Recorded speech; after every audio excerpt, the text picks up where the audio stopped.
Hi my heroes, ഞാനിന്നൊന്ന് പുറത്തേക്ക് ഇറങ്ങിയതാണ്. ഒറ്റയ്ക്കല്ല, കൂടെ ഓഫീസിലുള്ളൊരു മാഡം ഉണ്ട്. അപ്പോൾ ഇത് പോകുന്ന വഴിക്ക് കണ്ട ഒരു കാഴ്ചയാണ്. ആദ്യമായിട്ടാണ് നമ്മളിങ്ങനെ പുറത്ത് പോകുന്നത്, കാരണം നമ്മൾ പരിചയപ്പെട്ടിട്ട് അധികം ആയിട്ടില്ല. ഞാൻ താമസിക്കുന്നതിനടുത്തുള്ള ഒരു റിവർ സ്പോട്ടിലാണ്. ഒരു വർഷമായി ഇവിടെ താമസിക്കുന്നുണ്ടെങ്കിലും ആദ്യമായിട്ടാണ് അവിടെ പോകുന്നത്. Joining of two river. Yes. This is Godavari and that is Kapila. Kapila. ഇതെന്ന് പറയുന്നത് രണ്ട് നദികൾ കൂടുന്ന ഒരു മീറ്റിംഗ് പോയിന്റ് ആണ്. ഒരുപാട് ആളുകൾ ഇത് കാണാൻ വേണ്ടി വരുന്നുണ്ട്. This is the Yes, and one river.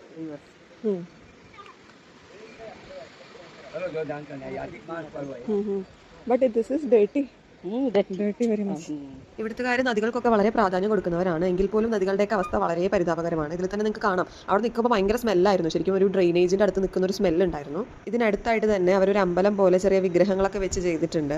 അതുപോലെ തന്നെ അതിൻ്റെ അടുത്ത് സീത കുളിച്ച ഏരിയ എന്ന് പറഞ്ഞ് ഒന്ന് മറച്ചു വെച്ചിട്ടുണ്ട്. അതിന് കാരണം അത് നല്ല ഡീപ്പാണെന്നാണ് പറയുന്നത്.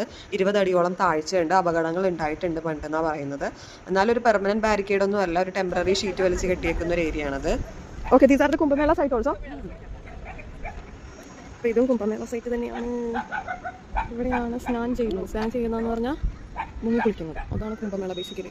ഗോദാവരി റിവറിൽ ഇവിടെ വന്നിട്ട് മുങ്ങി പോകുമ്പോൾ ചെയ്ത പാപങ്ങളൊക്കെ മാറി എന്നുള്ളതാണ് അവരുടെ വിശ്വാസം. ശരിക്കും ഇതെന്ന് പറയുന്നത് രണ്ട് നദികൾ കൂടി ചേരുന്ന ഒരു മീറ്റിംഗ് പോയിന്റ് ആണ്. ഒന്ന് കപില നദിയും ഒന്ന് ഗോദാവരി നദിയും. ഇത് രണ്ടും കൂടി ചേരുന്ന ഒരു പോയിന്റ് ആണ് നമ്മൾ ഈ വന്നിരിക്കുന്നത്.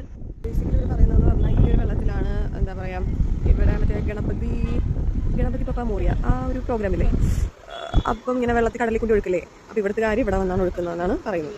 താല്പര്യമൊന്നും ഉണ്ടായിരുന്നില്ല കാല് വെള്ളത്തിലാക്കാൻ ഇറക്കാൻ. പക്ഷേ മാഡം വാവാന്ന് ഞാൻ നിർബന്ധിച്ചുകൊണ്ട് പിന്നെ അവർക്ക് വിഷമമുണ്ടല്ലോ വെച്ചിട്ട് സിറ്റിങ് വിഷമമുണ്ടല്ലോ എന്ന് വിചാരിച്ചിട്ട് ഞാൻ ഇറങ്ങുന്നു.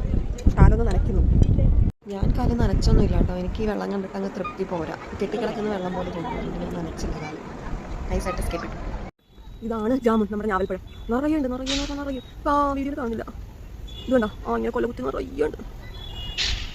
പിന്നെ ഇത് ഓഫ് കോഴ്സ് അവിടെ തന്നെ ഉള്ളൊരു രാമന്റെ പ്രതിമയാണ്. അടിപൊളി സ്ഥലം. നല്ല കാറ്റുണ്ട്. വണ്ടിയിൽ വരുമ്പോൾ ഞാൻ ഒരിക്കലും പറഞ്ഞിട്ടുണ്ടായിരുന്നു, നല്ലൊരു സ്പോട്ട് എടുത്തിട്ടുണ്ട്, എനിക്ക് അവിടെ പോകണം എന്നുള്ളത്. ഇതാണ് ആ സ്പോട്ട്. ഞാൻ പറഞ്ഞ സ്പോട്ട് ആ കാണുന്ന പാലത്തിൻ്റെ അപ്പുറത്താണ്. പക്ഷേ ഇതും അതിൻ്റെ ഒരു പാർട്ടായിട്ട് വരുന്ന സ്ഥലമാണ്. കൊള്ളാം, അടിപൊളിയായിട്ടുണ്ട്.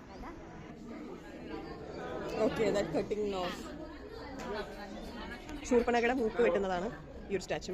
പുരാണങ്ങളിലെ കഥ ഉണ്ടല്ലോ, എനിക്ക് അറിയില്ല അതിനെപ്പറ്റി.